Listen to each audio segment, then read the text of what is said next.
two-factor authentication 2FA adds an extra layer of security to your DoorDash account. Follow these steps to enable it quickly and easily. Step 1. Open the DoorDash app. Launch the DoorDash app on your mobile device or visit the DoorDash website on your computer. Step 2. Access account settings.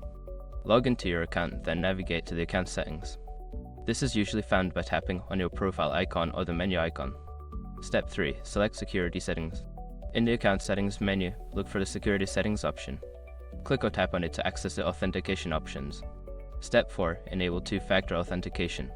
Find the option for two-factor authentication and toggle it on. You may be prompted to enter your phone number if you haven't done so already. Step 5. Verify your phone number. Follow the prompts to receive a verification code via SMS. Enter the code in the app or website to complete the setup process. Now your DoorDash account is more secure with two-factor authentication enabled. Remember to keep your phone close as you'll need it for future logins.